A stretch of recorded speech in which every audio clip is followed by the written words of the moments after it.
June is the month dedicated to the devotion to the Sacred Heart of Jesus. Jesus described his heart this way when he revealed it to St. Margaret Mary in 1673. "My divine heart is so passionately fond of the human race that it cannot keep back the pent-up flames of its burning charity any longer."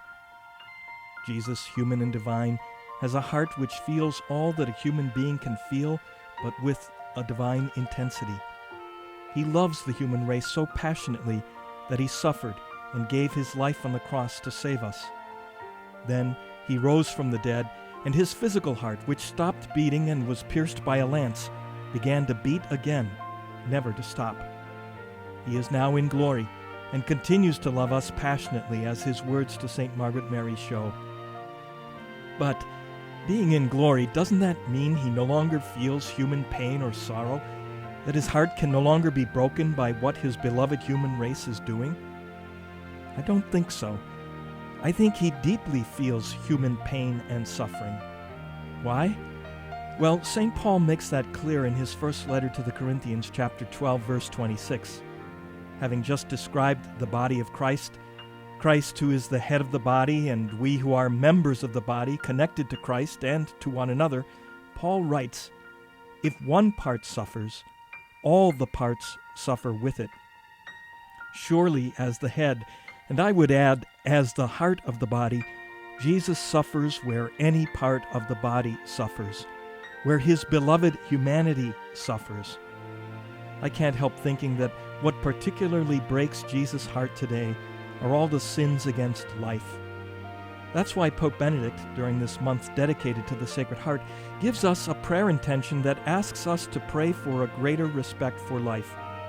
We're asking that every national and international institution does everything in its power to guarantee respect for human life from conception to natural death. Looking at the world today, the heart of Jesus grieves over the unjust loss of physical life, the killing of innocent people made in the image and likeness of God, people for whom Jesus shed his precious blood on the cross.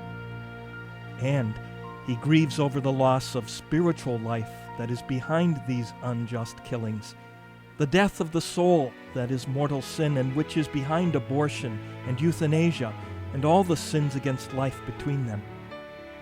How can our devotion to the Sacred Heart help us respect life?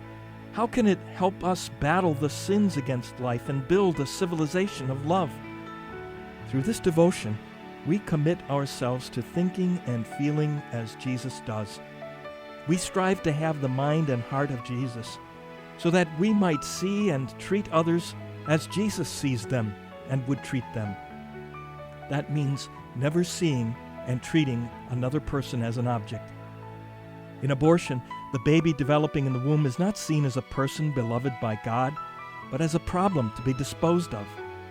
In euthanasia, the sick, suffering, and perhaps dying person is seen as a problem, and when the pain cannot be killed, the person is killed and disposed of as one less drain on our resources. The seeds of these sins are in all of us.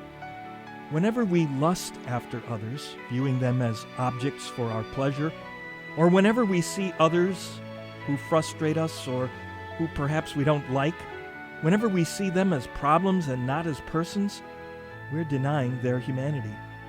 We're not seeing them as the loving heart of Jesus sees them. The battle line for the respect for life is drawn across each of our hearts. We will only win the battle against sin in our own lives and in the world if we honor his heart so much that our hearts are transformed and become more like his. We beg for this transformation so that we can say, in the words of a song by the musical group U2, "Two hearts beat as one."